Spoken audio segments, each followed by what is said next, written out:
suis ravi de témoigner aujourd'hui d'une expérience qu'on conduit dans notre entreprise depuis 1 an et demi maintenant. Je parle bien de témoignage parce que je ne suis pas là pour vous expliquer comment il faut faire. Je veux beaucoup insister là-dessus. On n'est pas dans des démarches qui se planifient, on est dans des démarches qui se pilotent et qui sont éminemment personnelles, liées à la personnalité d'un dirigeant et liées à l'histoire d'une entreprise. Je commencerai, je ne veux pas vous parler de notre métier dans le détail. Ce que je voudrais simplement vous dire, pour vous situer un peu les problématiques que nous avons à gérer dans notre entreprise, c'est que nous sommes environ 80 personnes, 12 millions d'euros de chiffre d'affaires. Nous sommes dans un secteur qui est l'industrie de la santé et nous sommes dans un secteur de pointe qu'on appelle le microbiote humain, comment mieux soigner en partant de l'écologie microbienne. Et je vous dis tout ça parce que même si nous sommes une petite entreprise, nous avons à échelle réduite toutes les problématiques d'une entreprise intégrée. Nous avons un site industriel, nous avons un laboratoire de recherche, pas au sens universitaire du terme, mais au sens vraiment manipé avec des paillasses. Et nous faisons du commerce, et nous faisons du commerce international. Donc je dirais, même si c'est encore à des échelles qui sont relativement modestes, nous avons tous les types de problématiques. On est même un groupe avec une maison mère, une filiale, etc. Donc à l'échelle, une petite échelle, nous avons toutes les problématiques d'un grand groupe. Cela pour dire que quand on parle de ce type de démarche, vous avez toujours des gens qui vous disent oui, mais c'est parce que vous faites de la recherche, oui, c'est parce que vous êtes industriel, oui, c'est parce que vous êtes petit, ou parce que vous êtes gros, ou vous êtes partisan. Donc vous pouvez, mais moi je ne peux pas. Ce qui évidemment est une ânerie. Quand on a décidé de le faire, on le fait. Point. Donc il n'y a pas d'excuse de simplicité ou de complexité pour ne pas le faire. C'est la première chose que je voulais préciser. Je vais vous parler de plusieurs choses et je vais être amené à vous parler une petite heure un peu dans le format de Pierre-Yves Villers pour vous livrer un certain nombre de convictions et de témoignages et puis ensuite on débattra, je pense qu'on a une demi-heure, 3/4 d'heure après pour les questions jusqu'au déjeuner. La première chose dont je voudrais vous parler, c'est le point de départ qui a animé cette démarche-là. Ça, c'est très important. Et je suis 400% en phase avec ce qu'a dit Pierre-Yves Villers. C'est exactement les leviers qui ont été soulevés qui m'animent. La deuxième chose, c'est que j'insisterai beaucoup sur le fait qu'il n'y a pas de méthode pour faire des choses comme ça. Ceux qui vous disent « j'ai une méthode en 10 points pour libérer l'entreprise » sont des escrocs. Ne les écoutez pas et ils vous amèneront dans le mur. Ça, c'est une évidence. En revanche, il y a des invariants. Donc j'insisterai sur les invariants. Et de ce point de vue-là, les travaux de Goethe sont intéressants parce qu'il arrive à discerner certains invariants. La troisième chose, c'est que je vous dirai comment on a fait, c'est-à-dire l'histoire de notre pilotage en prenant quelques points clés pour vous dire peut-être que là où je suis un peu plus avancé, et à la fois ma force et ma chance, c'est qu'on peut conceptualiser tout ça, mais moi en plus je le mets en œuvre. Et les idées sont belles, mais quand on les met en œuvre, on est dans le dur. Et on pense qu'on fait ça pour le bien des personnes, et ça j'en suis persuadé. Et parfois les personnes réagissent de certaines façons, on se dit ah mon Dieu, que c'est dur, quoi. On ne peut pas contraindre les gens au bonheur. Et donc le pilotage de tout ça est tout à fait intéressant, parce que ce n'est pas un long fleuve tranquille. Et j'insisterai beaucoup sur ce point, parce que là je vais vous redonner l'histoire, notre histoire depuis 1 an et demi en point clé, et on pourrait avoir l'impression que c'est très organisé. Parce que finalement quand vous reconstituez l'histoire, évidemment, vous vous dites « Ah ouais, c'était pensé, il a fait ça, puis ça, puis ça. » C'est comme quand on regarde une action de jeu, l'essai du rugby au ralenti. On se dit « Ah là, c'est bien travaillé à l'entraînement, tout ça. » Et puis en fait, vous interviewez le joueur derrière et il vous dit bah, « Je ne savais pas qui était derrière moi, mais j'ai fait une passe à l'aveugle. Du coup, l'autre était là, mais il n'avait rien à faire là. Et c'est un pilier qui a marqué comme un ailier. » Vous voyez ce que je veux dire? Et on se dit « C'était construit. » Et en fait, non. C'est juste l'enchaînement des faits qui a fait que ça a été beau. Et on n'est que dans des enchaînements de faits. Et donc j'insiste bien là-dessus, hein, s'il y avait un truc à retenir. Ça se pilote, ça ne se planifie pas. Il n'y a pas de méthode universelle.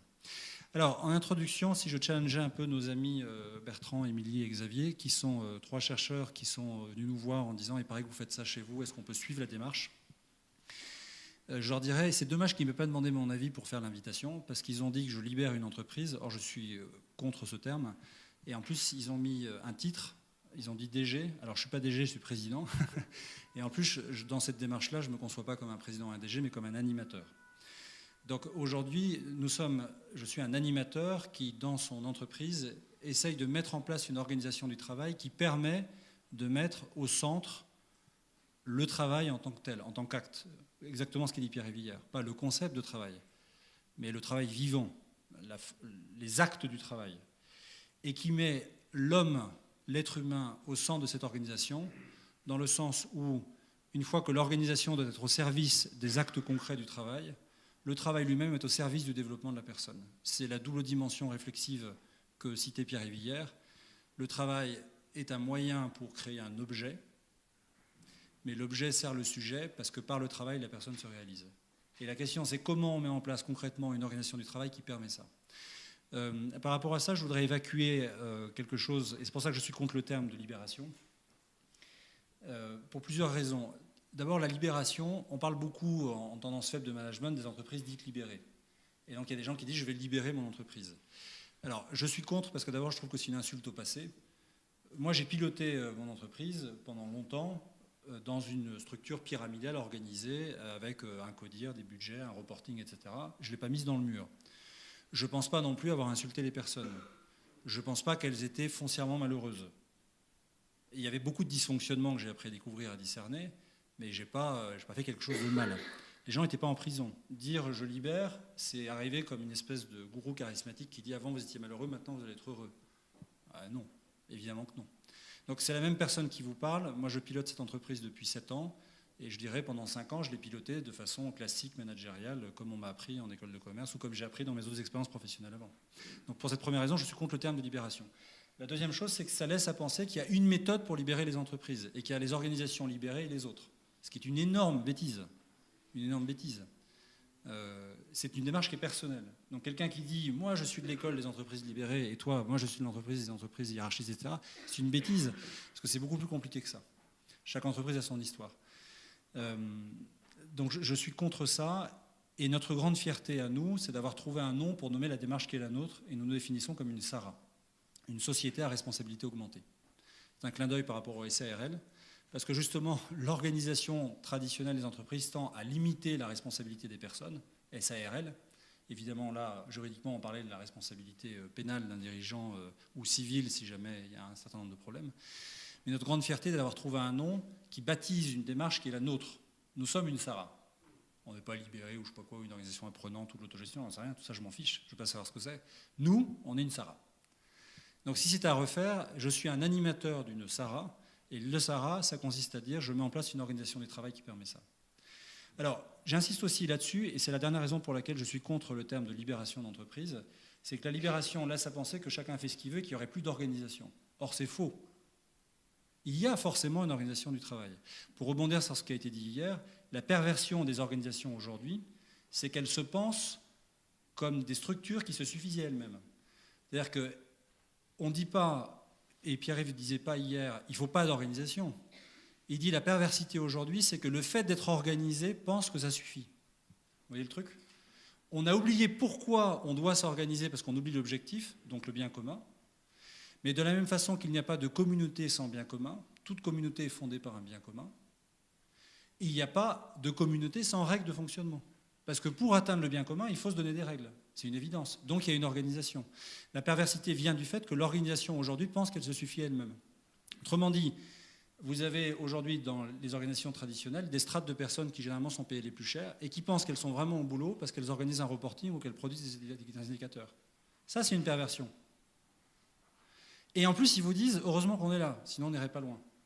Sachant que ceux qui travaillent vraiment disent mais qu'est-ce qui nous emmerde dans les étages au bureau, quoi. Vous voyez ce que je veux dire ?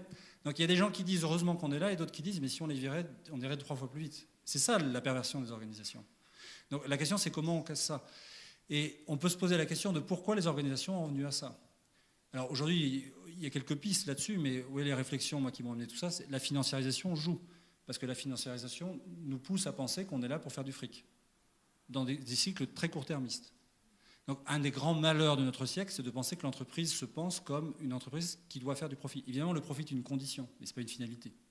Quand on pense que le profit est la finalité, les problèmes commencent. D'ailleurs, on a plein de problèmes aujourd'hui, vous voyez ? Donc ça, c'est une perversion.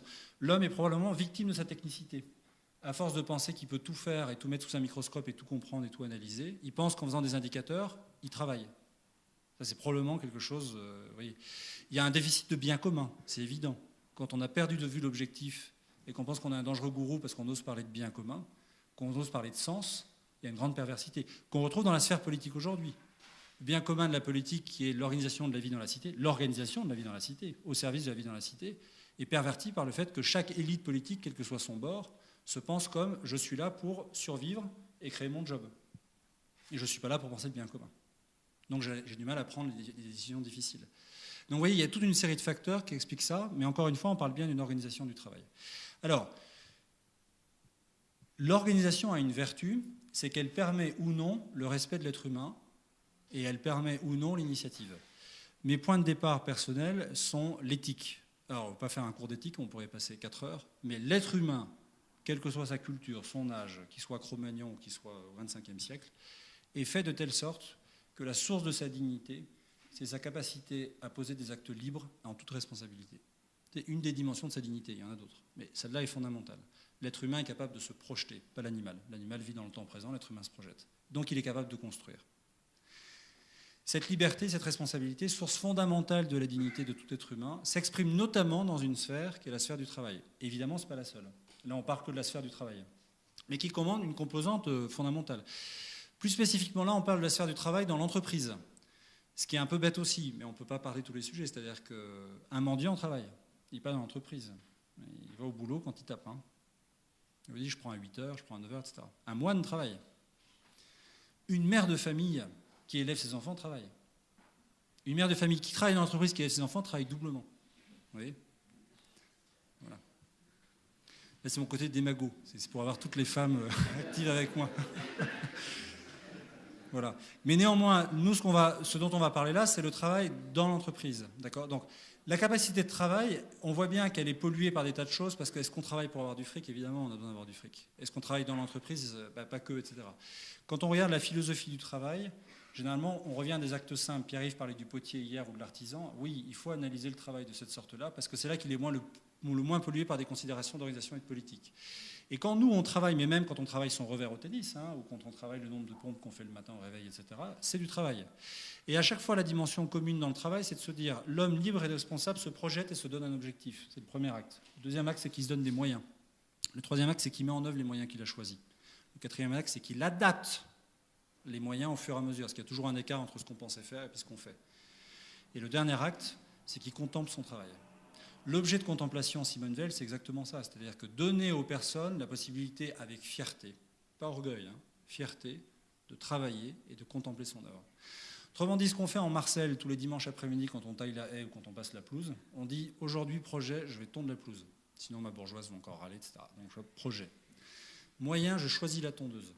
Ensuite, je passe la tondeuse, et après, quelle est bonne la bière quand je regarde la pelouse qui a été bien tondue. Ah, j'ai quand même bien bossé. Vous voyez ? Tout ça, c'est une dimension de travail. Et le point de départ a été de dire, mais puisque moi j'ai la chance de piloter une organisation, et donc je peux agir là-dessus, comment je mets en place les conditions et l'organisation du travail qui permet à tout homme de se sentir libre et responsable et de poser des actes libres. Et la deuxième conclusion était de dire, la hiérarchie ne permet pas ça. L'organisation pyramidale ne permet pas à la personne d'exprimer son besoin. Elle ne permet pas à la personne d'appliquer ses moyens, elle ne permet pas à la personne de contempler son œuvre. Je ne veux pas schématiser, mais grosso modo, il y a un sens que les gens ne connaissent pas, ou peu, on est très frappé de ça. Généralement, il y a un chef qui dit voilà comment tu vas le faire, qui choisit les moyens, qui me dit, et puis corrige ça, et quand je l'ai corrigé, je n'ai pas forcément compris pourquoi je corrige, et je ne vois pas le sens de mon œuvre. Par exemple, dans une usine traditionnelle, vous pouvez tout à fait voir l'assurance qualité qui dit il y a un problème qualité, qui dit au contrôle qualité il faut que tu changes tel contrôle, le contrôle donne une instruction à des gens, les gens ne comprennent pas pourquoi ils le font, et si jamais ce qu'ils font a été source d'un progrès, ils ne voient pas le progrès. Ils n'ont même pas compris le sens de l'acte au départ. Donc la hiérarchie ne permet pas ça. Donc vous voyez, l'idée c'est de se dire, mais si tu dis que tu aimes les gens, comment tu mets en place un environnement qui permet de ça ? Et l'organisation a une vertu, c'est-à-dire que l'organisation a une perversité, elle a une vertu. Si elle se pense en tant que telle comme organisation qui doit survivre en tant qu'organisation, c'est une perversité. Mais il faut bien organiser le travail de telle sorte qu'on permet la liberté des personnes. Et ça s'organise. Et c'est pour ça que je suis contre la notion de liberté, parce qu'elle sous-tend une notion de chacun fait ce qu'il veut ou d'anarchie, ce qui est complètement faux. Donc mon job en tant qu'animateur, c'est de créer l'environnement qui permet la dignité et la liberté des personnes. Ça, c'est mon job. C'est de créer l'environnement qui permet l'auto-engagement des personnes. Pourquoi il n'y a pas d'entrepreneurs dans l'URSS des années 60 ? Pourquoi il y a des entrepreneurs dans les États-Unis des années 60 ? Statistiquement, il y a le même nombre de tempéraments entrepreneuriaux dans les deux pays. Sauf que dans un cas, il y a une organisation qui permet leur éclosion, dans l'autre cas, il y a une organisation qui ne permet pas leur éclosion. Toute personne dans toute organisation a une initiative. Toute personne dans toute organisation sait ce qu'il faut faire pour que ça aille mieux. Pourquoi les personnes ne le disent pas ? Et pourquoi elles ne le font pas ? Alors qu'elles le savent très bien. Pourquoi les personnes disent râlent à la machine à café mais ne le font pas ? eh ben, c'est l'organisation qui étouffe l'initiative. Mais l'organisation peut le permettre. Donc on parle bien d'une organisation du travail, mais déperversifiée, dans le sens où elle ne se suffit pas à elle-même. C'est-à-dire qu'elle est au service de l'œuvre, et l'œuvre est au service du développement de la personne. Et aujourd'hui, la plupart des actes dans les organisations traditionnelles ne sont pas posés par rapport à l'œuvre. Ils sont posés par rapport à un intérêt propre, subjectif, égoïste, pour exister, etc., etc. Une procédure ne sert pas l'œuvre, sauf dans de très rares cas. Mais on est effrayé de constater que la strate des cadres, la plupart du temps, produisent des choses contre-productives et inutiles. Eh oui, c'est terrible de se dire ça. Je vous parlerai de l'accueil qu'ont réservé les cadres chez nous à tout ça. Ça a été un choc sismique. Mais pour moi aussi, le discernement que je fais sur moi-même me dit, mais en fait, tout ce que tu fais ne sert à rien, ou 80%. Faire un codir et demander du reporting ne sert à rien. Vous voyez, qu'est-ce que je fais moi au service de l'œuvre? Bon, ça c'est le point de départ. Donc c'est la première chose que je voulais vous dire, et j'insiste beaucoup sur ces 2 points de départ. Mais ce n'est pas un militantisme anti-organisationnel. C'est remettre l'église au milieu du village. Complètement différent. Alors maintenant, une fois qu'on a dit ça, cette histoire-là, j'arrive à la deuxième partie de mon propos, qui est de vous dire, il n'y a pas de méthode. Il n'y a pas de méthode. Mais justement, comme nous, on aime tout processer en Occident, vous allez trouver des gens qui vous diront il y a une méthode. Il y en a partout, l'holacratie, tous ces trucs-là, etc. Ça sort, on va dire, en 10 points clés et 15 réunions, on vous propose de libérer votre entreprise. Et là, on tombe dans un biais que soulevait Pierre Hébert, qui est de dire, mais attendez, dans ce cas, on passe d'un principe d'organisation à un autre principe d'organisation, sans remettre au cœur l'éthique humaine, l'anthropologie du travail. Je suis tout à fait d'accord avec ça, ce que disait Xavier aussi. C'est-à-dire qu'on ne comprend pas pourquoi on le fait. Si on dit, en fait, vous savez, c'est comme les organisations, par exemple, à l'international, dans les grands groupes. On dit, on passe dans une structure matricielle. Bon, super. Puis après le balancier, on voit tous les inconvénients de la structure, à un tel point qu'on dit, finalement, on repasse en structure verticale. Balancier. Ah non, finalement, matricielle, c'était bien. Et tous les 5 à 10 ans, les entreprises changent d'organisation parce qu'on finit par voir plus les inconvénients d'une organisation que ses avantages, et puis donc, du coup, on rebascule et on change pour changer. L'organisation suffit elle-même. L'organisation devient la finalité qui justifie son existence. Donc si on dit le management c'est plus à la mode, donc je vais passer dans l'entreprise libérée, ouais, on va recréer d'autres biais, qui sont des biais d'anarchie d'ailleurs dans ce cas-là. Si on se dit j'ai besoin d'une organisation pour mettre le travail au centre de tout et le travail au service du développement de la personne, alors là c'est différent. Mais ça se pilote les gars, et ça se pilote de façon totalement tyrannique. Si vous voulez libérer votre entreprise, moi je suis un tyran de la libération dans ce cas-là. C'est-à-dire un jour, j'ai dit dans mon entreprise, maintenant j'en ai marre de cette organisation, et on va réfléchir avec tel objectif. Les gens, ils n'étaient pas d'accord, mais je m'en fous, c'est pas le sujet. Le sujet, c'est de se dire, je pense que ça, c'est bien. Et moi, mon job de dirigeant, c'est de penser le bien commun. Donc, on y va. On va aller dans le mur, etc. Donc, vous voyez, il y a des tas de choses. Donc, j'insiste bien là-dessus. Alors, néanmoins, il y a des invariants. Et peut-être qu'effectivement, alors moi j'ai pas mal lu sur ces questions, je connais bien Isaac Gates, etc. Et il y a des cercles de dirigeants qui ont fait la même démarche et on se voit tous les 3 mois ensemble, etc. Donc on parle beaucoup de ça entre nous. Je ne sais pas si Isaac Gates dirait de lui-même qu'il a renoncé à l'anthropologie du travail, mais même si ça ne transpire pas dans son bouquin, mais je pense qu'il a quand même ça en tête, mais enfin bon, ça c'est des débats de chercheurs, vous verrez entre vous. Néanmoins, la vertu du travail qu'a fait Isaac Gates, c'est de dire, en interviewant sur tous les continents des entreprises qui étaient dans cette démarche, mais sans pouvoir la nommer, parce qu'elle n'était pas... Comment dire? Les gens avaient conscience qu'ils font ça, qu'ils essayent de mettre vraiment l'homme au centre de tout, mais ils n'ont pas conscience qu'ils appliquent une démarche. C'est-à-dire rétroactivement, ils se retournent en disant ce que j'ai fait, ça a du sens. Mais moi, vous m'auriez demandé il y a 1 an, tu seras où dans 1 an, j'en sais rien. Et où on sera par rapport à ça dans 1 an, je n'en sais rien. Donc la vertu de Gates, c'est d'avoir mis en lumière pour moi quelques invariants qu'on retrouve dans toutes les structures. Le premier invariant, c'est le sentiment de justice. Je vais les développer un peu après. Le deuxième, c'est d'avoir un sens commun. Et lui ne dit pas bien commun. Moi, je dis avec force bien commun. On va parler un peu du bien commun. Le troisième invariant, c'est de donner les moyens aux personnes. Et le quatrième invariant, c'est pouvoir contempler son travail. Lui, il ne le dit pas comme ça. Enfin, il ne le met pas. Moi, je le rajoute, c'est fondamental. Moi, je suis Simone Veilliste aussi, je suis comme toi. Voilà. Alors, si je reviens un peu sur ces invariants, ce que je veux dire, c'est que quand il n'y a pas ces 4 ingrédients, ça ne peut pas marcher. Mais on ne le conceptualise pas a priori, on le constate a posteriori. Vous voyez, c'est complètement différent. La deuxième chose aussi, c'est qu'il y a un ordre dans ces invariants. C'est-à-dire que si vous ne commencez pas par vous intéresser aux personnes et que les personnes n'ont pas un sentiment de justice, ce n'est pas la peine de commencer à donner le bien commun. Ça, c'est très important. Donc, il semblerait qu'il y ait ces 4 invariants. Je dis il semblerait parce qu'on le constate a posteriori, en étudiant les entreprises qui sont passées par là, et il semblerait qu'il y ait un ordre. Donc, je vais prendre maintenant un quart d'heure pour détailler un peu ces 3 invariants. Le premier, donc, c'est le sentiment de justice. Des actes, pas des discours. Vous pouvez monter sur un bureau et faire la révolution à l'usine en brûlant une palette en disant « Maintenant, vous êtes des hommes libres, maintenant, on va vous faire confiance, maintenant, vous êtes libres et responsables ». D'abord, c'est une connerie parce que les personnes ont toujours été libres et responsables. Elles le sont par nature. Ce n'est pas vous qui décrétez la nature de la personne. Et ça, c'est le job d'un autre. Puis ça s'est passé il y a longtemps. Vous voyez ce que je veux dire ? Donc, Donc vous ne décrétez pas ça du jour au lendemain. Ça, c'est pas vrai. Et quand vous dites ça, on va dire « Ouais, des beaux discours ». Ce que disait Pierre Rivière, quelles sont les organisations qui, politiquement, pourraient dire « Non, non, moi, j'en ai rien à foutre des êtres humains. On s'en fout, hein, c'est du bétail, et de toute façon, ce qu'il faut, c'est que ça bosse. Il faut que ça délivre. » Et justement, la tension qu'on a aujourd'hui dans la perte de sens, c'est qu'il y a beaucoup de gens qui disent « Chez nous, l'homme est important », mais on traite les gens comme du bétail. Mais on dit que c'est des êtres humains. Donc, évidemment, tout le monde dit qu'on met l'homme au centre des trucs. Donc, si vous arrivez en disant « Maintenant, je vous aime et vous êtes au centre de tout », moi, génial, n'empêche que à l'usine, les chiottes sont toujours pas propres, quoi.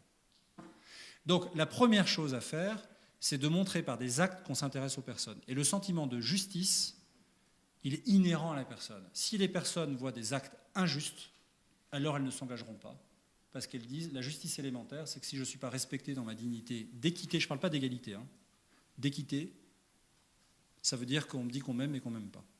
Alors, pour donner des actes très concrets par rapport à ça, vous ne pouvez pas demander à quelqu'un de prendre des initiatives si le café est dégueulasse. Vous ne pouvez pas demander à quelqu'un de prendre des initiatives si vous n'avez pas d'abri vélo pour que les gens aient le vélo sec. Vous ne pouvez pas demander à quelqu'un d'avoir des idées sur la chaîne de production si les sanitaires ne sont pas propres. Ce n'est pas possible. L'acte par lequel nous avons commencé cette démarche en interne, j'ai fait un questionnaire très simple. Je suis allé voir les gens par groupe de 10, c'est possible, on est 80. Je leur ai remis le questionnaire et je leur ai dit, vous allez me dire ce qui va et ce qui ne va pas dans cette entreprise. Et vous me dites ça. Et ça m'intéresse. Dans notre jargon, on appelle ça les 5 C, ce qui ne va pas. 5 C, c'est con, mais c'est comme ça.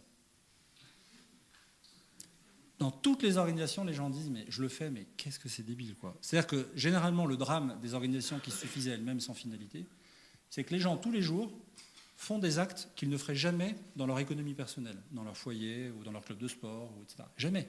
Jamais. Et pourtant, ils passent leur temps à faire ça. Donc j'aurais dit tout ça, vous allez me le dire. Le codir, parce qu'à l'époque, il y avait un codir. Mais t'es fou. Enfin, vous êtes fou, parce qu'à l'époque, on se voyait. Maintenant, il n'y a plus de codir, mais on se dit tu. C'est ça qui est rigolo. Bon, bref. Mais les personnes sont toujours là, hein, c'est la fonction qui a disparu. J'en parlerai après. Mais les gens vont demander 18 mois de salaire, ils vont demander des Porsche Cayenne de fonction, des saunas, des masseuses thaïlandaises. Mais pas du tout. Le sentiment de justice, les gens, ils ont du bon sens, ils ont de la bonne volonté. Et le sentiment de justice, qui est très marrant, si vous voulez, c'est qu'il se projette dans l'univers immédiat des personnes. Donc c'est le bout du mur de l'atelier, ou c'est le bout du fer dans ma mission. Alors moi qui pense que je suis quelqu'un évidemment de très bien, et de très respectueux, etc., voilà, je pris ça en me disant, bon, je le fais pour... mais il ne va rien avoir, quoi. J'ai pris 50 pages de doléances dans la tronche. Je les ai gardées, hein.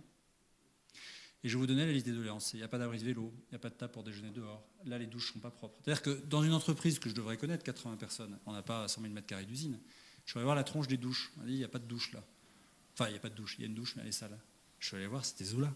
J'ai eu honte. Je me suis dit, mais comment vous voulez que quelqu'un s'engage quand il prend sa douche tous les jours là-dedans? Donc on refait les douches. Puis il y a des mecs qui disent, tiens, là, il n'y a pas de sanitaire. Donc dans tel endroit de l'usine, on passe notre pause de 10 minutes à se dévêtir parce qu'il y a des sas, des machins, etc. On court pour aller pisser, on revient, et on a passé notre pause. Et c'est une partie de l'usine qui a été agrandie récemment, etc. Je vois les gars qui font ça, je dis, pourquoi il n'y a pas de sanitaire? Réponse, dans les procédures, on n'a pas le droit, parce qu'il ne faut pas qu'il y ait des points d'eau, des machins. J'aurais dit, vous savez, je vais vous mettre 4 heures dans une pièce, et je vous interdire d'aller pisser. Et vous aurez 5 minutes pour aller pisser, simplement vous allez faire 1 kilomètre à pied, et vous allez vous déshabiller 2 fois. On va faire ça 3 jours, puis vous réfléchirez un peu à ça après. Ah oui, on est désolé, c'est la procédure. Ça y est, on se réfugie derrière la procédure, déresponsabilisation. Donc, vous voyez, je vous passe les détails, mais tout ça, c'était il fait trop chaud dans les bureaux, ma chaise me fait mal au dos, etc. Et des trucs. J'ai besoin d'un stylo rouge, c'est compliqué. Et vous vous rendez compte qu'effectivement, la personne aux achats a mis les trucs sous clé. La note de frais est trop compliquée. Enfin, des dizaines d'exemples de la vie quotidienne. Si vous ne corrigez pas ça, il n'y a pas de... Et le sentiment de justice et de considération, il vient de là, hein. il vient de quelqu'un qui vous dit, alors ok, j'ai dépassé de 2 euros le barème de frais, j'étais convoqué dans le bureau du DG. Et tu veux que je m'investisse? Eh bien, ma cache. Mais il ne vous le dira jamais. Hein. Il vous dira tout va très bien. Donc, personnellement, ce que j'ai fait, c'est que tous les 5C, on les a détricotés. Et là, j'ai été un tyran absolu. Je suis tombé sur le dos des gens en disant, mais arrêtez de faire des conneries, quoi, ça ne sert à rien, etc. Ce que je veux dire, c'est que si je n'avais pas fait ça en premier, les gens ne se... Parce qu'ils vous disent, ah tiens, il semblerait qu'ils s'intéressent à nous. Mais si ce n'est pas traduit par des actes immédiats, ça ne fonctionne pas. Ça ne peut pas fonctionner. Sentiment de justice, c'est le premier truc. En acte, pas en discours. D'accord ? Alors maintenant, la deuxième chose, c'est d'avoir la vision et le sens commun. Alors là, je rejoins tout à fait Pierre-Yves là aussi. C'est de dire, nommons les choses par leur nom, quoi. Le sens commun, c'est pas... on parle d'objectifs, on parle de mission, on parle de... Qu'est-ce qu'on entend je sais pas quoi, d'engagement affectif, on parle de tout ça. Non, c'est le bien commun. Ce que je veux dire, c'est que si vous dites, maintenant les gens, vous prenez des initiatives, mais que les gens n'ont pas la conscience commune de ce pourquoi ils forment une communauté, ben vous allez dans le mur. L'image que je donne en interne, c'est de se dire, attendez, on fait quoi, nous? C'est quoi notre métier? On est 80, hein. J'ai autant de réponses différentes que de personnes. Nous, on est une entreprise qui fait 2,5 millions de recherche et développement. C'est la clé de tout le modèle économique. Il y a des mecs qui me disent, non, on ne fait pas de recherche. On saigne aux 4 veines pour trouver le fric, machin, ça. Non, chez nous, il n'y a pas de recherche. Puis ils ont droit dans leur botte. Hein. Ils vous disent, non, d'ailleurs, c'est un problème, hein, ce que vous me demandez. Eh oui, mon frère, c'est un problème. T'as raison, sauf qu'on fait 2,5 millions. Ah bon, je ne savais pas. C'est très grave. C'est-à-dire que les gens chez nous avaient vaguement le sentiment de travailler dans l'industrie de la santé. Ça les a pigés qu'ils n'étaient pas dans l'industrie de la chaussure ou du textile, vous voyez. C'est à peu près clair. Une fois qu'on a dit l'industrie de la santé, est-ce qu'on est une pharmacie, un hôpital, est-ce qu'on travaille dans tel domaine, etc. Ils ne savaient pas. C'est très très grave. Parce que ça revient à dire, les gars sur le terrain des sportifs, vous allez prendre des initiatives. Hein, il y a un plan de jeu, très bien, mais après, prenez des initiatives. Mais les gens ne savent pas s'ils jouent au foot ou au rugby. On est là. Alors si vous dites à un gars, tu joues à la pétanque ou au foot, il ne sait pas répondre, comment voulez-vous qu'il prenne des initiatives coordonnées? C'est impossible. Et je vous engage dans vos organisations à poser la question, c'est quoi l'objectif qui nous lie tous, là? C'est quoi le bien commun? Pourquoi on est là tous ensemble, en fait? Et ce n'est pas une question de niveau intellectuel des personnes, hein. C'est que la notion d'objectif de commun qui nous lie, elle est absente. Parce qu'on ne se pose jamais la question de la finalité. Si vous dites aux gens, c'est quoi la finalité pour laquelle on est ensemble? Parce que toute communauté est fondée par un bien commun. Pourquoi on vit en famille? Pourquoi on vit en société? C'est très désagréable de vivre en société. Quand vous voyez les gens en train dans un compartiment avec un mec qui pue des pieds, c'est un problème. On préférerait voyager tout seul dans un wagon dédié, c'est évident. Mais pourtant, on vit en société. Parce que si on ne vivait pas en société, on n'aurait pas notre baguette de pain. On a besoin des compétences des uns des autres. C'est évident. Mais on voit bien qu'il y a des contraintes. Donc il faut se poser la question de pourquoi on vit en famille? Pourquoi on vit en société? Il y a des contraintes dans la vie en famille. Parfois on s'engueule et tout. Et les dîners, voilà, ça gueule de partout, c'est chiant. Mais pourtant, à la fin, il y a bien une finalité. C'est quoi la finalité de la vie en famille? On oublie la finalité, après on fait n'importe quoi. On dit, oh bon, c'est pas grave, la famille, c'est juste des fonctions, un père, une mère. Puis d'ailleurs, c'est juste une liste de tâches. C'est un process, en fait, la vie de famille, vous voyez. Donc s'il y a 2 mecs ou 2 filles qui veulent éduquer les enfants, mais il y a un qui prend le rôle du père, un de la mère, etc. Vous voyez? Mais quand on dit ça, on dit, oh, nazi, on n'a pas le droit de dire ça, etc. C'est politiquement correct. Mais non, c'est une question de finalité. Et quand on rejoint avec la finalité de la famille, comme dans l'entreprise, on comprend bien qu'il y a un papa et une maman et que c'est important. Et bien, dans l'entreprise, c'est la même chose, il faut qu'il y ait un bien commun. Et on n'est pas capable de donner le bien commun. Donc ça veut dire que nous, le travail qu'on a fait, pour vous donner cet exemple-là, c'est que j'ai arrêté l'entreprise, toute l'entreprise, une journée. J'aurais dit, maintenant, on va réfléchir à pourquoi on est ensemble. Chez nous, on appelle ça la casquette. La casquette, c'est la vision, la mission et les valeurs avec lesquelles on veut agir pour accomplir la vision, la mission, les valeurs. La vision, c'est très éthéré. Je pense qu'on peut aller là parce que, etc. Chez nous, c'est la santé humaine par le microbiote. La mission, c'est les actes concrets qu'on va poser pour accomplir cette vision. Donc c'est chez nous créer, concevoir et commercialiser les meilleures gammes microbiotiques thérapeutiques de santé humaine. Les valeurs, c'est le comportement avec lequel on va agir pour faire cette mission. Chez nous, c'est l'engagement pour mon client, la simplicité et l'humilité. Tout ça, on l'a défini ensemble. Évidemment, j'ai donné l'impulsion, mais on l'a défini ensemble. On a choisi nos valeurs ensemble. Ça a pris 6 mois. Je vous dirai après comment, mais là, ce n'est pas le propos. Sinon, dans les questions, si ça vous intéresse. Mais voilà. Et donc, il est fondamental, et que moi, quand je passe dans l'entreprise, j'interroge les gens au hasard en disant, c'est quoi la mission? si quelqu'un ne peut pas me répondre, je l'engueule. Hein. Parce que je lui dis, tu n'es pas capable de me dire si tu joues au rugby ou au foot. Tu es vaguement capable de me dire que tu étais un sportif, mais tu ne sais même pas si tu joues à la pétanque ou au rugby. Tu vois comme c'est grave. Donc on ne déconne pas avec la mission hein, chez nous. Hein. Alors les gens, du coup, quand je passe, ils disent, voilà, l'autre fada là, qui va encore m'interroger au hasard et tout. Vous voyez, mais ils m'aiment bien hein, quand même. Moi, je les aime bien aussi. Hein. Tout le monde sait, mais il n'y a pas de problème. Mais vous voyez, c'est fondamental parce qu'il faut relier avec ça. Alors, maintenant, il y a une chose que je vais rajouter ici, mais je ne le dis pas comme ça en interne parce que c'est un peu trop complexe, etc. Le bien commun, ce n'est pas un objectif. Quand je dis, nous, on a une vision, une mission et des valeurs, je suis dans un objectif, en fait. Chez nous, on appelle ça la casquette. Et on dit aux gens, tu rentres chez nous, tu rentres dans une communauté spécifique qui s'appelle Probionov Lyocentre, tu mets la casquette et tu endosses les valeurs. Hein. Parce que si tu veux jouer au foot sur un terrain de rugby, c'est ton problème, mais ce n'est pas chez nous. Hein. Chez nous, c'est rugby. Alors après, on respecte ceux qui jouent au foot, ce n'est pas le sujet. Mais si tu as décidé de jouer au foot chez nous, non. Parce que chez nous, les attitudes, c'est ça. C'est simplicité, humilité. Donc si tu emmerdes tout le monde parce que tu as un diplôme et que tu penses que tu es au-dessus des autres, bah, tu te barres. On n'en a rien à faire. Quelles que soient tes compétences, ce n'est pas le sujet. Il y a des codes, il y a des règles, tu les adoptes, tu ne les adoptes pas. Point. Mais ce faisant, ce qu'on appelle la casquette chez nous, ça reste un objectif. C'est un objectif managérial, hein, enfin, en disant notre communauté est fondée par le fait qu'on veut développer un certain type de traitement qui n'existe pas aujourd'hui, et c'est bien un objectif économique, alors il est un peu éthique parce qu'on soigne les gens, etc. Mais je veux dire, c'est comme n'importe quel objectif d'entreprise. Le bien commun se complète par le fait que l'objectif doit servir le développement des personnes. Si je reste à la dimension de l'objectif, je peux instrumentaliser la personne. La fin justifiant les moyens, pour atteindre l'objectif, je peux traiter la personne n'importe comment. J'ai aucun problème. Le but, c'est d'atteindre l'objectif. Tu ne fais pas l'affaire, tu dégages. Je veux, je sais pas, couper un bon bout de sauciflard. Mon couteau est émoussé. En fait, il est vieux, la lame est cassée, etc. Elle est fendue. Je le jette, j'en achète un autre. C'est un instrument. Je veux creuser un trou avec ma pelle. La pelle n'est pas bonne, je jette la pelle, j'en prends une autre. J'ai aucun problème, c'est des instruments. Je ne peux pas faire la même chose avec l'être humain. L'être humain n'est pas un instrument.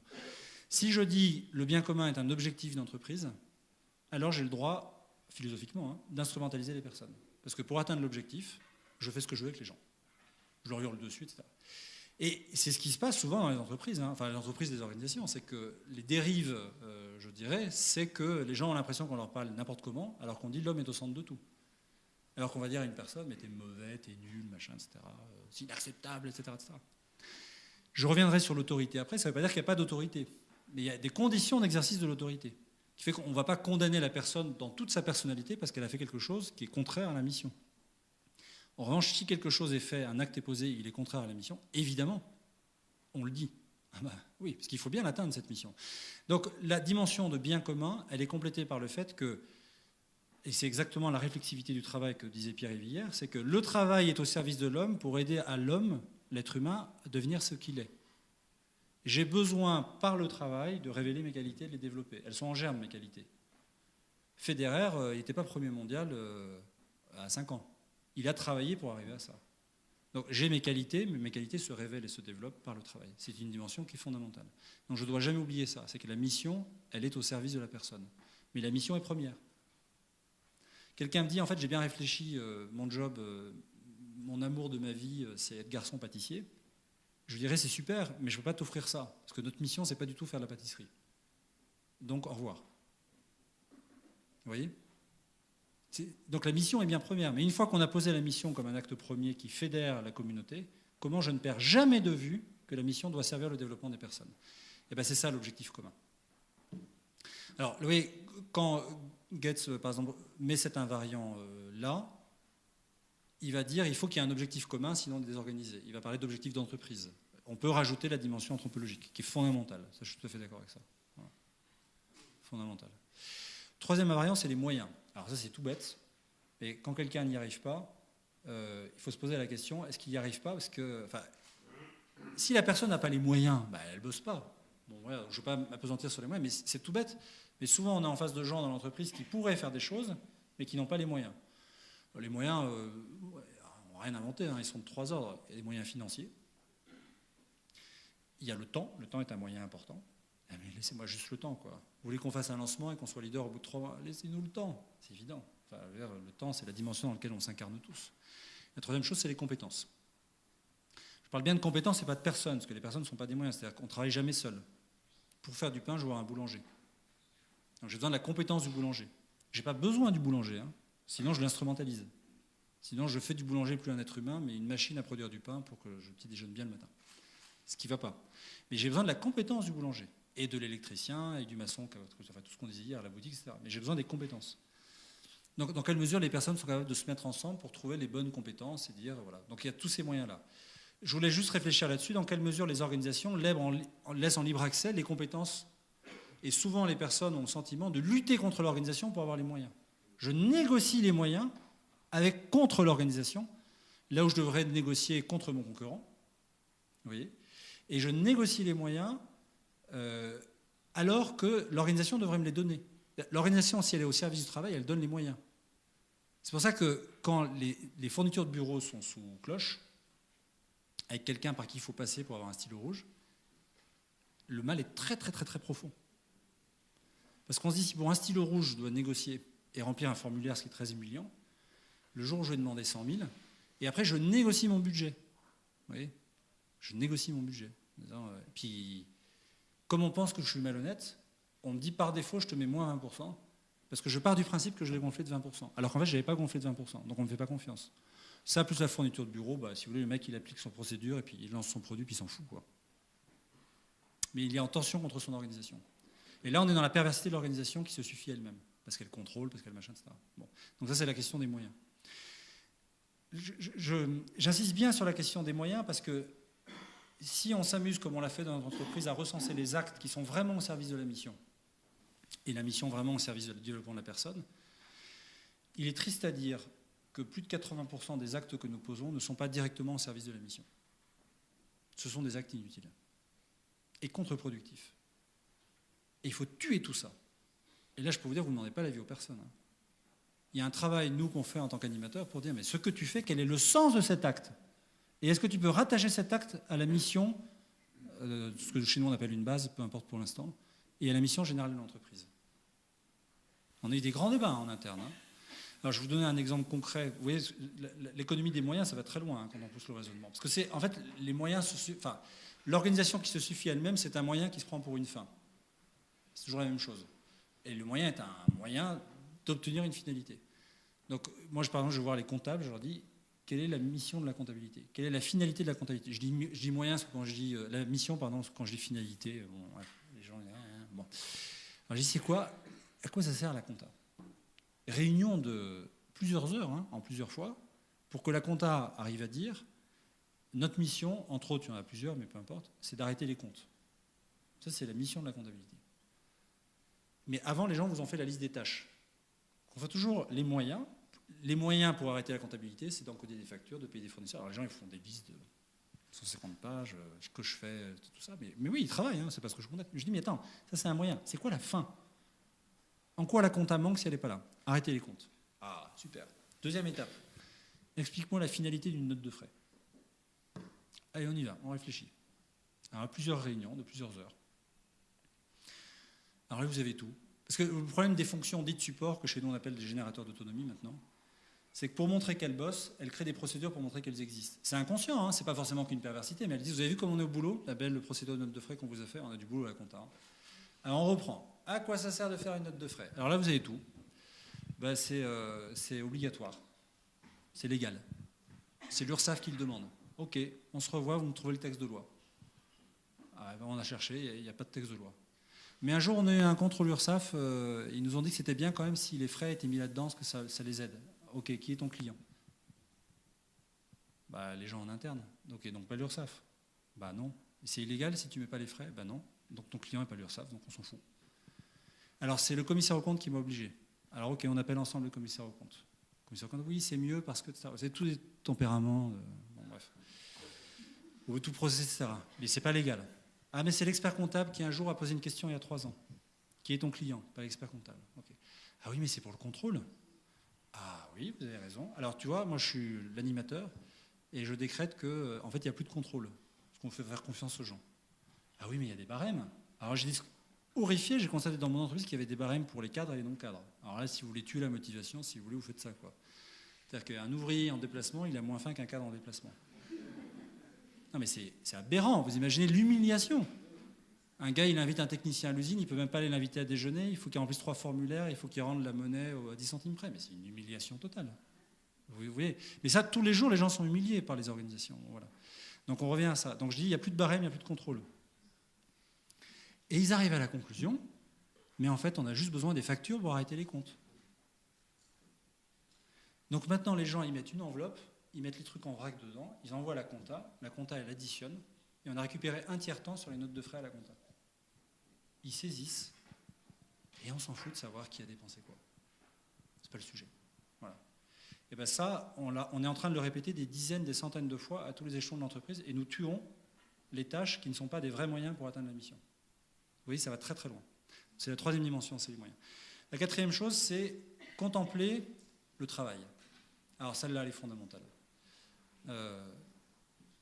Organiser l'entreprise pour que chacun soit ému de ce qu'on fait ensemble, c'est très émouvant. C'est très très émouvant. Quand on a tendu la pelouse, on regarde ça, on fait tous ça, quoi. Dans l'entreprise, tous les jours, on devrait être fiers de ce qu'on fait. Ce qu'on fait est génial. Moi, je dis aux gens, on va révolutionner la médecine du XXIe siècle. Bon, ils me prennent un peu pour un mytho, etc. C'est pas grave. Mais je leur dis, vous êtes tous médecins, quoi. Tous. Il faut avoir le sens de l'œuvre. Il faut contempler ce qu'on fait, il faut être fier de ce qu'on fait. On n'est jamais assez fier de ce qu'on fait. Alors ça passe par un certain niveau de transparence. J'aime pas le terme de transparence parce que je préfère le sens à la transparence. Mais ce que je veux dire, c'est qu'il faut aller dans un sens détaillé. C'est-à-dire que tout le monde ne peut pas tout savoir sur tout. Mais si vous voulez être cohérent, nous, on est dans une entreprise où nous publions. Quand on parle de sentiment d'indignité, quelqu'un qui a une information partielle et qui est en plus là avec retard se sent bafoué dans sa dignité. Ça, c'était revenu dans les questionnaires. Si vous avez une espèce de communauté de sachants qui a l'information et qui la filtre partiellement auprès d'un milieu de management qui la redescend avec le prisme du téléphone arabe, etc., les gens ne se sentent pas considérés. Vous voyez ? C'est pas possible. Donc nous, c'est très simple. De toute façon, maintenant, il n'y a plus de middle management, donc ça, c'est réglé. Et puis, il n'y a plus de codir. Et nous diffusons sur un réseau social interne la totalité des projets stratégiques de l'entreprise. Nul n'est censé ignorer le projet stratégique chez nous. Alors, je ne dis pas que tout le monde l'assimile, hein, mais quelqu'un a une question, on lui donne la réponse. Nous diffusons tous les chiffres. Et un jour, le CE m'a dit... est-ce que légalement, vous devez donner le chiffre d'affaires au CE? Ce qui est complètement con, parce que de toute façon, le chiffre d'affaires ne veut rien dire. Vous pouvez grandir en chiffre d'affaires et puis mourir. Vous pouvez baisser en chiffre d'affaires, augmenter votre rentabilité. Donc, ce n'est pas un indicateur de la rentabilité. Donc, un jour, il me disait, est-ce qu'on peut avoir la rentabilité aussi? Le fameux résultat, pour savoir si on peut négocier des augmentations de salaire, etc. Alors, je lui dis, non, hors de question. Alors, ils me disent, tout ça, c'était de la conne, etc. Je leur dis, vous n'allez pas avoir que le résultat. Vous allez avoir le cash flow, l'autofinancement, la structure de financement, les investissements, les remboursements auprès des banquiers. Parce qu'il va falloir que vous pigiez qu'en fait, l'équilibre financier, c'est ça. Et quand on gagne du fric, ça part aux investissements, ça part en remboursement de banquier, ça part en créance, ça part un peu pour l'actionnaire, mais pas que, etc. Et on va tuer l'idéologie qui consiste à dire quand il y a du fric, on donne tout aux salariés et c'est l'actionnaire qui se sert. Parce que ça, c'est de la connerie. Ça, c'est le débat idéologique sur la place publique. Donc ça veut dire que nous, on est dans la phase où on torture les gens pour qu'ils comprennent à quoi sert la rentabilité d'une boîte. Si quelqu'un a décidé de ne pas le comprendre, je respecte. Mais si quelqu'un me fait un procès en idéologie, en me disant, en fait, c'est tout pour les actionnaires, alors là, celui-là, je coince dans un coin de pièce et je lui dis, on va reprendre. Ah non, pas la messe. Si, la messe, viens, je vais te réexpliquer. Parce qu'il est hors de question que tu vives avec ces a priori-là, alors que tu as tout pour comprendre. Donc si tu ne veux pas miser sur ton intelligence, c'est ton problème. Si tu as choisi d'être con, t'es con. Moi, j'ai aucun problème avec ça. Mais dis pas que c'est la faute des autres si tu joues au con. Vous savez, c'est un discours très fort, hein, très exigeant. Mais en disant, tu choisis pas. Voilà. Donc ça veut dire que le sujet, et dans toutes les boîtes qui font ça, il y a un niveau d'information qui est général, qui est universel, et tout le monde doit comprendre ça. Ça veut dire que vous livrez à tout le monde la quintessence du projet stratégique. Vous livrez la quintessence de la stratégie de financement. Vous donnez tout ça. Et évidemment, autour d'une armée d'experts comptables, d'avocats, de commissaires aux comptes, de copains, de belles-mères, etc., qui vous disent « mettez un malade et la confidentialité, le machin ». Non. On donne le sens, on ne le donne pas. Si on donne la possibilité aux gens de dire, tu sais, l'acte que tu pensais anodin, ben indirectement, ça, plus ça, plus ça, plus ça, ça conduit à cette œuvre-là, et ça conduit au fait qu'on a plus d'argent que tu vas pouvoir faire ça, alors les gens sont fiers. Et si on ne renoue pas avec la fierté dans le travail, il ne peut pas y avoir d'engagement. Donc ça, c'est les 4 invariants, vous voyez. Maintenant, il n'y a pas de méthode. Donc, je vais finir, ouais, c'est bon, il me reste un quart d'heure pour vous dire, Ce que je vous ai dit, vous avez bien vu, c'est comment l'organisation permet de mettre vraiment au-delà de la communication l'homme au centre de tout, c'est-à-dire un projet qu'il faut construire ensemble et comment ce projet est au service de l'homme. Si on enlève le projet au service de l'homme, on instrumentalise les personnes. On est dans un objectif, on n'est pas dans le bien commun. Si on rajoute la dimension, le projet sert à la construction de la personne, là on est dans un bien commun. Et le job du dirigeant, que chez nous on appelle animateur, c'est de veiller au bien commun. Il y a un seul job, c'est de veiller au bien commun pour l'animateur. C'est-à-dire penser un projet, une vision, etc., qui peut être amendé par les autres, mais il faut toujours proposer quelque chose, et avoir le souci de dire mais comment je respecte infiniment les personnes pour qu'elles se développent au contact du projet. Ce qui n'est pas incompatible avec, si quelqu'un n'est pas à sa place et que je ne peux pas lui offrir ce qu'il lui faudrait pour se développer, il quitte l'entreprise, évidemment. On va parler de l'autorité. Alors maintenant, je vais vous parler un peu du déploiement, même si je vais déjà donner quelques éléments. Le déploiement. Je réinsiste là-dessus, il n'y a pas de méthode universelle. Si un jour un consultant vient vous voir en disant pour 20 journées d'hommes, je vous propose ça en 10 points clés, chassez-le. Dans le déploiement, le point de départ, c'est la conviction d'un dirigeant. Si moi, je n'ai pas cette conviction-là, si je n'ai pas réfléchi à titre personnel depuis de longues années sur ce que c'est que l'éthique humaine, comment je la mets en œuvre par rapport aux convictions qui sont les miennes, etc., il ne se passera rien. Ça, on va être très clair. Donc ça part d'un dirigeant et ça part d'une conviction.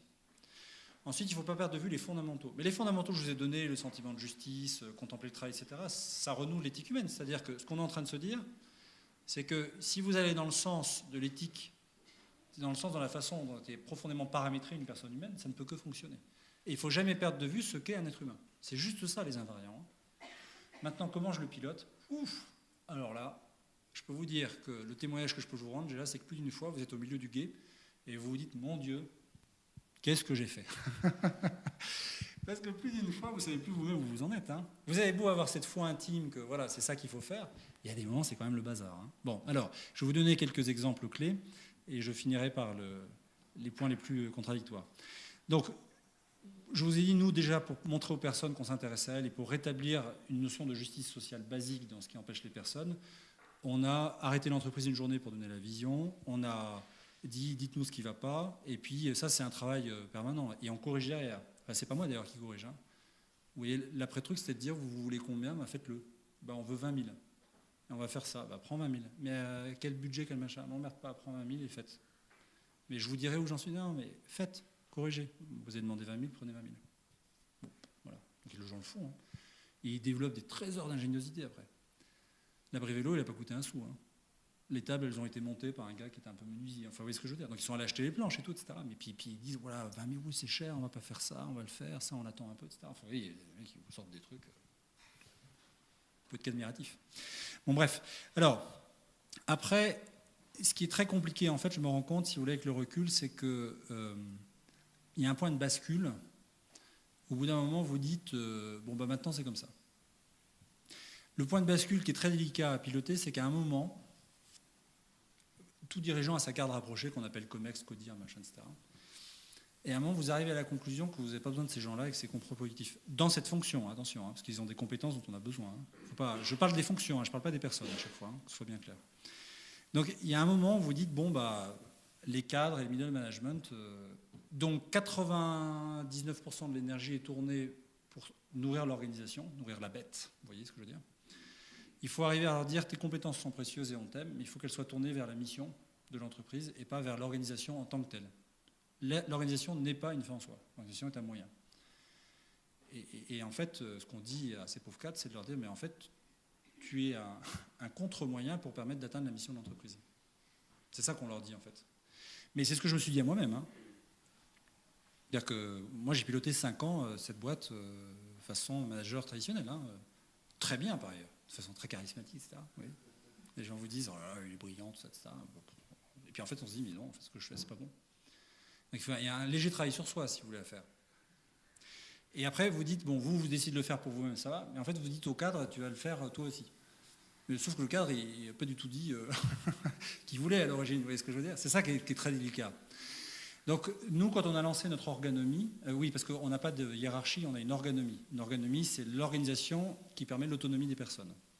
Donc, chez nous, c'est un écosystème, enfin, bref, il y a toute une organisation autour de ça. Donc, un des points clés, ça a été de dire, vous dites au CODIR, déjà, il n'y a plus de CODIR. Donc moi, en février dernier, j'ai dit, il n'y a plus de CODIR. Le problème, c'est qu'il y avait des primes de CODIR aussi. Ah oui, est-ce qu'on garde nos primes? Ben non, il n'y a plus de CODIR. Ouais, mais c'est pas grave, tu nous les mets dans le salaire. Ah ben non, sentiment de justice. On commence à se coller des salaires en hausse, etc. On ne va pas suivre. Donc tu n'as plus de primes et tu n'as plus de CODIR. Ce qui est très délicat, parce que si vous voulez, quand on parle de... Généralement, les cadres sont des gens diplômés. Bon, enfin, c'est comme ça. Hein. Et l'imaginaire d'un diplômé, c'est l'ascension sociale. Vous voyez, c'est je fais mieux que mes parents, j'ai un diplôme, j'ai un meilleur salaire, j'ai du pouvoir sur les gens, j'étais numéro 5, je suis devenu numéro 4. Enfin, c'est tout ça l'imaginaire. Et vous les coupez de tout l'imaginaire qui consiste à dire j'étais pas au CODIR, j'ai été monté au CODIR. Vous voyez, quand dans un dîner, un gars vous dit je suis numéro 2, ou mieux quand c'est sa femme qui dit il est numéro 2. Le mal est profond, vous voyez, parce que les gens se pensent par la politique et pas par le faire. Vous voyez ce que je veux dire? C'est très grave. Ce que je dis, vous voyez, c'est que quand je suis dans un dîner, alors quand je veux avoir la paix pour ne pas embrayer, parce qu'après on part sur une heure de discussion à ne plus finir. Donc si je veux engager la discussion, je dis j'anime une Sarah. Alors là c'est bon, le thème du dîner il est parti pour une heure. Bon après je me fais engueuler par ma femme dans la bagnole, t'as tout trusté de ça. Donc quand je veux avoir la paix, je dis simplement je suis dirigeant, ce qui est très chic dans un dîner. Automatiquement la question qu'on vous pose, on ne vous pose pas la question du métier de votre entreprise. On veut savoir combien vous pesez. Donc on vous dit vous êtes dirigeant, mais d'une entreprise de combien de personnes? Vous voyez? 80. Ouh, bah c'est bien, il faut les payer les salaires. Oui, c'est bien. Et quel chiffre d'affaires? Vous voyez, est-ce que c'est 85 millions ou 92 millions? 12 millions. C'est bien. Et vous avez une industrie et vous faites de la recherche? Ah oui, c'est compliqué alors. Vous voyez, mais ça, c'est des questions politiques. C'est comment je m'inscris dans un ordre social. Je suis un dirigeant, etc. Donc je suis quelqu'un de potentiellement intéressant parce que je peux filer un stage aux enfants. Vous voyez ce que je veux dire? C'est politique. Qui vous demande la question du métier? Et le problème d'un cadre, c'est quand vous dites je suis géluleur dans une usine, ou quand vous dites je fais des manips de technique, quand vous dites je suis plombier, je suis boulanger, la fonction recoupe le métier. La fonction sociale recoupe le métier. On sait ce que c'est qu'un plombier, un boulanger, on sait ce que c'est qu'un géluleur, un ouvrier à la chaîne, etc. On voit, on se le représente. Quand vous êtes responsable de la logistique, vous n'êtes pas logisticien, vous ne manipulez pas, vous êtes responsable. Et le problème du cadre, c'est son positionnement. En fait, moi, je suis là pour commander, je suis responsable. Et on lui dit, mais en fait, les gens savent très bien s'autocommander tout seul, fais pas chier, donc qu'est-ce que tu fais maintenant? Un vide abyssal s'ouvre. Donc, il a fallu dire au CODIR, en fait, ça ne sert à rien, CODIR, parce que de toute façon, les gens savent très bien. Principe de subsidiarité, vous voyez, les gens vont régler le problème eux-mêmes. Vous êtes là pour leur donner les moyens. Et dire au cadre, en fait, tu passes la claire partie de ton temps à faire des procédures et du reporting, mais en fait, ça ne sert à rien. Parce que quand tu n'es pas là, ça marche aussi pareil.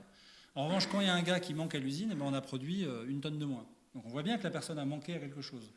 La bonne nouvelle, c'est que tu as des compétences dont on a besoin, c'est qu'on t'aime, c'est que ce n'est pas un plan social déguisé, etc.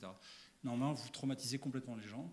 Et là, ce qui se passe, si on le voit dans toutes les entreprises, c'est qu'une partie des cadres partent immédiatement. C'est ceux qui se pensent par le pouvoir. Une partie des cadres disent c'est génial, on va enfin arrêter toutes les procédures inutiles.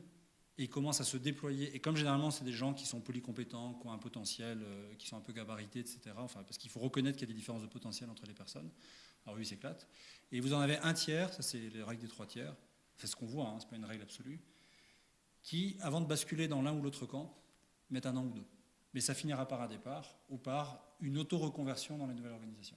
Donc c'est très compliqué. Il a fallu le dire, etc. Mais en même temps, une fois que vous avez dit ça, alors là, ça part partout. Deuxième chose que je veux partager avec vous, 2 considérations, puis après on parlera des questions, voilà, jusqu'à midi. C'est, quand on a fait ça, ne croyez pas que vous êtes un libérateur qui arrive comme un chevalier blanc pour rendre enfin les personnes heureuses dans l'organisation. Vous créez, y compris chez les non-cadres, un certain stress, une certaine incompréhension et évidemment un refus du changement.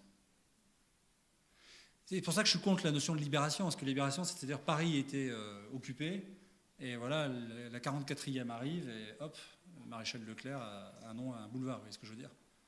Donc, ne croyez pas quand vous faites ça que le parking de l'entreprise ou les sanitaires qui ont été refaits seront à votre nom, vous voyez ce que je veux dire? C'est pas du tout ça. La réaction universelle, c'est de dire, mais qu'est-ce qu'il a fumé? Il est complètement idéologique. Il est sympa, mais il est quand même un peu frappadingue. Enfin, ils ne vous le disent pas comme ça, mais vous le lisez dans les yeux des gens, une certaine incompréhension. Alors, les cadres, évidemment, parce que les cadres, ils vous disent, mais ils sont sincères, hein. Certains vous disent, mais on va dans le mur, là. Quand vous allez voir les cadres et le CODIR en disant, maintenant c'est fini, ils vous promettent l'apocalypse. Il faut le savoir. Là, il faut être droit dans ses bottes aussi. Ils vous disent, mais t'es malade. Tu te rends pas compte, t'es pas sur le terrain, tu te rends pas compte comme les gens, ils agissent comme ça. Et moi, je leur dis, non, c'est l'organisation les rend bêtes. mais ils sont aussi intelligents que vous. Ils ont la même faculté d'intelligence, c'est des êtres humains. Alors, ils n'ont pas le même potentiel de réalisation, tout le monde, on est d'accord, hein, parce que voilà, il y en a qui peuvent ça, d'autres qui peuvent ça, il faut se le dire aussi. Mais c'est la même faculté, la même dignité, la même capacité d'initiative. Donc on y va. Et là, ils vous promettent l'apocalypse. Ils vous disent que la boîte est en faillite dans 6 mois, etc. Et ils sont 10 autour de vous à vous le dire. Hein. Plus votre belle-mère, le CAC, les banquiers, les avocats, etc. Donc c'est toute cette pression parce qu'on est complètement en dehors d'un paradigme habituel. Là, il faut être solide. Hein. Il faut être très très solide. De temps en temps, vous vous réveillez la nuit, vous vous dites, bon, en fait, peut-être que je déconne un peu là. Puis le matin, vous dites, mais non, c'est évident que j'ai raison. Donc on y va. Voilà. Mais maintenant, chez les opérationnels qui, en théorie, sont libérés d'un joug, tyrannie, etc., qu'est-ce qui se passe? C'est pollué par beaucoup de choses. D'abord, il est où le piège? Ne serions-nous pas dans une tentative de manipulation de la direction pour qu'on se engage et qu'on travaille plus en gagnant moins? J'ai eu toutes ces questions. Hein. Il est où le piège, là? Vous voyez? Et puis, il y a une autre chose aussi qui est fondamentale, c'est que vous mettez les gens en face de leur responsabilité. Mais c'est dur hein, de prendre sa responsabilité. C'est très facile de dire j'ai un problème, je vais voir le chef. Très très facile. Alors après on dit du mal du chef à la machine à café, en disant que c'est n'importe quoi, évidemment. Hein. Mais quand vous dites au gars, bah, allez, fais maintenant, t'as besoin de quoi? Tu veux quoi là pour faire ça là? Et que la personne doit appuyer sur le bouton pour choisir sa gélule ou son machin ou sa matière première, très compliqué.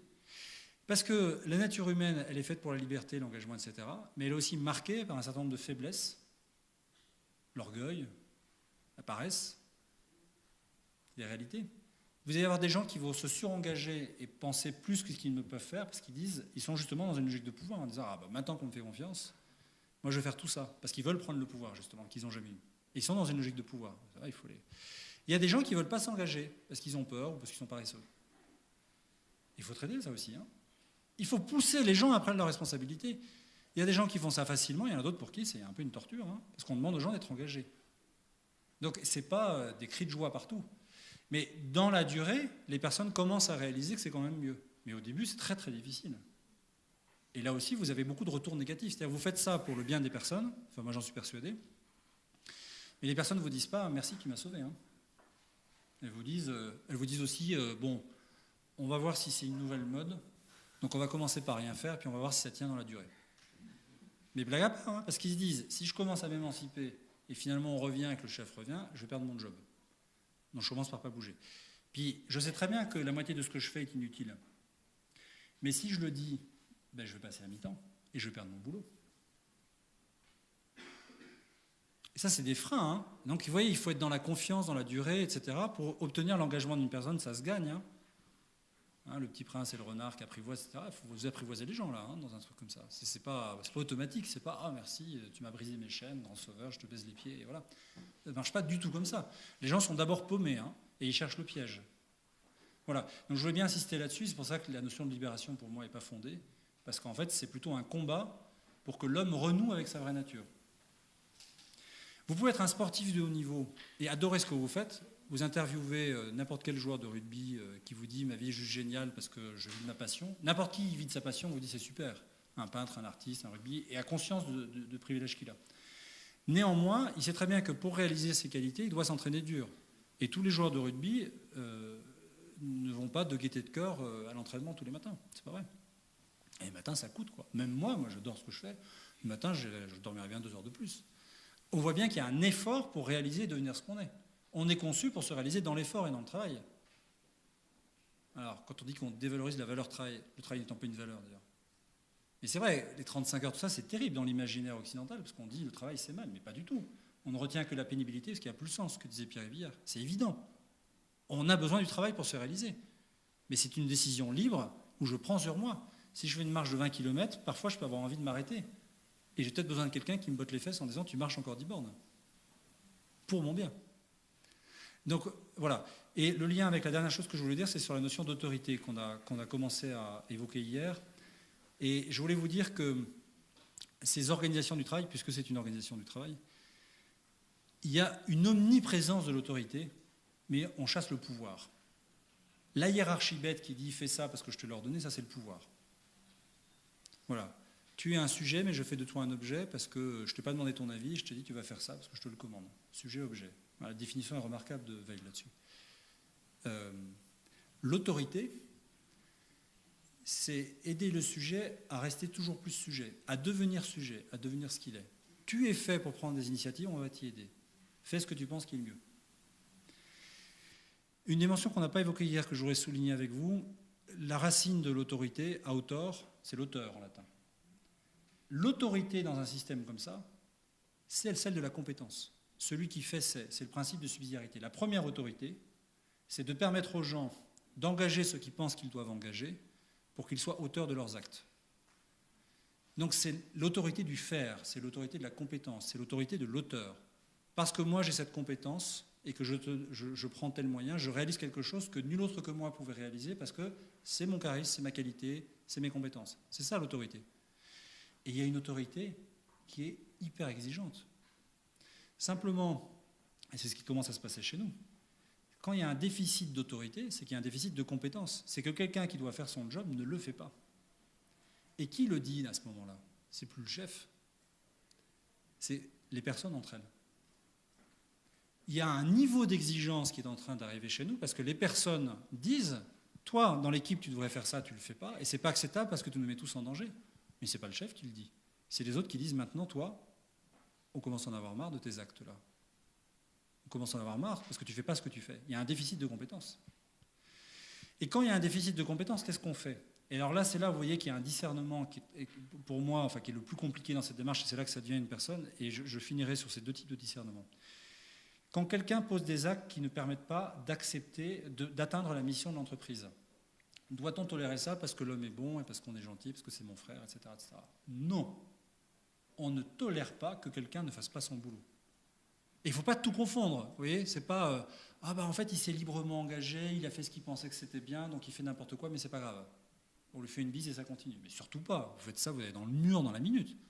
On est dans une entreprise qui a un devoir d'efficacité, atteindre l'objectif qu'on s'est fixé, et si possible d'efficience, avec le moins de moyens possible.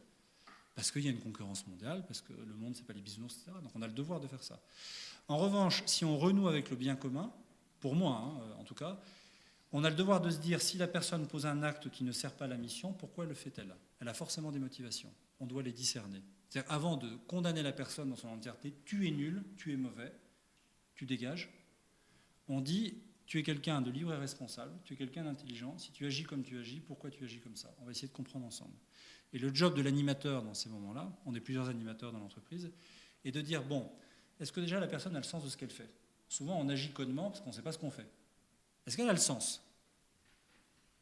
Et souvent, les gens n'ont pas le sens. Est-ce qu'elle a les moyens? Souvent, les gens n'ont pas les moyens. Est-ce que la personne, dans sa vie, traverse conjoncturellement une période difficile? Un décès proche, un divorce, un enfant malade, qui fait que la personne est déboussolée, parce qu'évidemment, on n'est pas polarisé que par le travail. Et on comprend que conjoncturellement, la personne a levé le pied, mais on sait pourquoi. Bon. Ça, c'est très important dans le discernement. Ensuite, est-ce que la personne vit de ses qualités? On a tous des qualités. Enfin, vous voyez, là aussi, on a tendance à se dire, oui, chacun fait ce qu'il veut, machin, etc. Et non, mais non. Pourquoi il y a des grands et il y a des petits? Pourquoi Pierre-Yves, il a des cheveux? Quand je l'ai connu à Subdeco, moi j'en avais plein, j'étais magnifique. Et maintenant, j'en ai plus. C'est inégal, vous voyez ce que je veux dire? Pourquoi je suis chauve, moi? Et pourquoi Pierre-Yves est plus petit que moi? C'est honteux. Enfin, vous voyez ce que je veux dire? Bon, donc ça veut dire que, vous voyez bien que on ne naît pas pareil et que nous avons tous des qualités. Pourquoi moi je parle anglais facilement, mais j'arrive pas à faire un trou de perceuse propre? Voilà. Et quand je réponds en anglais parfait à ma femme, pourquoi je n'ai pas fait un trou de perceuse, manifestement ça ne marche pas, vous voyez, elle ne prend pas l'argument. Vous voyez. Donc on voit bien que si quelqu'un, parce que c'est son histoire, a toujours fait quelque chose pour lequel il n'y avait pas d'intérêt et pour lequel il n'y avait pas de qualité naturelle, sachant que les deux sont liés, je développe des qualités quand j'ai de l'intérêt, et quand j'ai des facilités, j'ai naturellement de l'intérêt pour certaines tâches. Donc si quelqu'un est fait pour faire des ronds et pas des carrés, et que vous lui demandez de faire des carrés toute la journée, parce que c'est l'histoire de l'organisation qui a voulu ça, la personne ne sera jamais bonne dans ce qu'elle fait. Donc vous voyez bien qu'il y a tout des strates de discernement où il faut arriver à se dire, mais comment on fait? Et notre devoir d'animateur est de se dire, mais est-ce que je peux offrir la possibilité à la personne de trouver sa place dans l'organisation pour qu'elle vive mieux de ses qualités? Quand j'ai passé toutes ces étapes-là, et que j'arrive à la conclusion que je ne peux pas offrir quelque chose à la personne parce que je ne l'ai pas aujourd'hui, que ce n'est pas la mission de l'entreprise, oui, je dois me séparer de la personne. Quand je me dis la personne a des qualités, mais elle a un tel niveau de paresse et de désengagement parce qu'elle est vraiment faible de ce côté-là et qu'elle a décidé de ne pas bosser, autrement dit c'est une grosse feignasse, ça arrive, oui, je me sépare de la personne. Mais je condamne les faits, je ne condamne pas la personne. Et je lui dis, écoute, quand la personne a un conflit de valeurs, la simplicité, moi je m'en fous. Moi je pense que je suis au-dessus des autres parce que j'ai tel diplôme. Elle part. Alors là, j'ai aucun état d'âme. Aucun état d'âme. Vous voyez? Et le deuxième point de discernement qui est le plus compliqué, c'est de se dire, la faiblesse, la tentation de ce type d'organisation est de basculer dans un système élitiste. Autrement dit, inconsciemment, vous voulez qu'il n'y ait que des premiers de la classe. Vous dites, vous savez, chez nous, maintenant, il faut des gens engagés, responsabilisés. Chez nous, on ne tolère pas l'échec, on ne tolère pas le truc, etc. Donc, et là, la peur que les personnes expriment, c'est de se dire, en fait, on n'a pas le droit à l'erreur, ce qui philosophiquement est une erreur, parce que le droit est toujours une notion de progrès. Donc, il y a une pédagogie de l'erreur, mais il n'y a pas un droit à l'erreur. C'est jamais marrant de faire des erreurs. Ce n'est pas un droit. En revanche, dans le processus d'apprentissage, on doit faire des erreurs. Et il faut mettre à l'aise les personnes en disant, mais écoute, évidemment que tu fais des erreurs en apprenant, mais si tu fais des erreurs chroniques qui prouvent que tu n'es pas à ta place, il faut traiter ça. Donc c'est pas je fais une erreur, je prends une balle. C'est la multiplicité de mes erreurs prouve que je pose des actes qui ne correspondent pas à mon tempérament profond, et donc tu dois continuer à ça. Et donc, si on bascule dans un élitisme forcené, c'est comme si on disait maintenant il n'y a que des premiers de la classe. Maintenant il n'y a que des 20 sur 20. Or, ce n'est pas le sujet. Le sujet, c'est que chacun soit justement engagé à son potentiel. Et il faut tout à fait discerner quelqu'un qui produit peu, mais parce qu'il ne peut pas plus, parce qu'il faut être très lucide sur le fait que dans la vie, il y a des gens qui peuvent beaucoup et d'autres qui peuvent moins. Politiquement tout à fait incorrect de dire ça aujourd'hui, mais nous n'avons pas tous la même capacité de travail. Nous avons tous la même capacité d'engagement responsable parce que nous sommes des êtres humains, mais un engagement peut produire 1 kg de fruits d'un côté et 10 kg de fruits de l'autre, parce qu'à la fin, nous n'avons pas tous les mêmes capacités. Il faut se le dire. Et il ne faut pas confondre quelqu'un qui est engagé à 100% et qui produit 1 kg et quelqu'un qui est engagé à 50% et qui produit 10 kg. On préfère 100% de gens engagés. Moi, je peux m'engager pour améliorer mon temps aux 100 mètres. Je peux travailler, je peux faire ce que vous voulez. Mais comme je ne suis pas souple et j'ai des grandes jambes de dromadaire, et je cours un peu comme un cheval, vous voyez, qui boite, à la fin, je vais peut-être passer de 16 secondes à 14 secondes, je vais m'améliorer, mais je ne serai jamais une Usain Bolt. Il faut se le dire. Oui. J'ai renoncé à ma carrière de tennisman professionnel quand, à 20 ans, j'étais toujours 31. Je me suis dit, bon, manifestement, je ne suis pas dans les courbes qui fait que je serai premier mondial. Donc je renonce à ma carrière de tennisman. Vous voyez ce que je veux dire? Ben là, c'est la même chose. C'est qu'à un moment, mais si quelqu'un me dit, t'es nul en tennis, donc arrête de jouer en tennis, je veux dire, mais c'est inacceptable. Ce que je fais, je le fais pleinement, et puis je passe du bon temps quand je joue au tennis, donc laisse-moi, j'ai peut-être un revers de merde, mais c'est mon problème. Enfin, voilà, tant que, voilà, et c'est ça le truc. Et il faut donc arriver à discerner quelqu'un qui produit peu, mais avec les moyens qu'il a, de quelqu'un qui, avec facilité, produit plus, mais qui n'est pas complètement engagé. Et là, il y a tout un travail de discernement qui est très compliqué, où il faut mettre à l'aise les gens qui font peu, parce qu'ils ne peuvent pas plus, en disant ce que tu fais est super, et ce n'est pas de la démagogie, c'est les rendre fiers de ce qu'ils font. Donc avoir une grande humilité par rapport à ça, et passer une trempe à ceux qui pourraient faire beaucoup plus et qui ne font pas. Et c'est tout le travail de discernement de l'animateur. Donc ça veut dire, vous voyez, c'est vraiment un travail d'humanité, parce que c'est apprendre à considérer l'autre comme une personne avec tout le mystère insondable que représente une personne humaine, c'est-à-dire que vous n'aurez jamais fini de la connaître. Et vous la connaissez plus par les actes que par un jugement a priori. Et chez nous, la posture, c'est qu'on juge les faits, et sévèrement. Parce qu'un fait, un acte qui est mal placé, on ne le tolère pas, mais on ne condamne jamais tout de suite la personne. Mais on peut être amené à condamner la personne dans notre organisation si au bout, la personne n'est pas là. Et c'est ça l'autorité. C'est comment on rend le plus possible chacun auteur, et quelqu'un qui devrait être auteur de quelque chose mais qui ne le fait pas, là il n'y a pas de place pour lui. Et ça c'est une forme d'autorité qui n'est pas le pouvoir, mais qui est hyper exigeante. Et il ne faut pas tromper. C'est tout sauf l'anarchie. Et je peux vous dire que chez nous, le niveau d'exigence a monté, pas parce qu'un jour j'ai mis la pression avec un indicateur de plus sur l'absentéisme ou une connerie comme ça, mais parce qu'on a dit aux gens, faites ce que vous pensez devoir faire. Et bien là, les gens, ils se mettent la pression. Est-ce qu'il y a des burn-out chez nous? Non, c'est l'inverse. Parce que la clé d'un burn-out, c'est quelqu'un qui pense qu'il devrait faire quelque chose, il en est empêché. Et à la fin, il y a un court-circuit, il dit, mais c'est pas possible que je fasse ça. Ce que je fais est débile, ce que je fais n'a pas de sens. Burn-out. C'est donc pas l'intensité du travail et la charge de travail qui fait la pression. La pression, c'est la perte du sens et l'incapacité de faire ce qu'on pense devoir faire, au nom du bien commun. Voilà, c'est toute cette synthèse qu'on essaye de mettre en place chez nous, et je suis persuadé que nous deviendrons une grande, belle entreprise. On est en train de grandir, et c'est parce qu'on mise sur les personnes, mais en toute lucidité, pas en idéologie, pas en toute naïveté, mais par conviction profonde que l'homme est bon, mais qu'il a ses faiblesses. Donc il a besoin d'une organisation pour... voilà, c'est ce qu'on fait. Merci pour votre attention.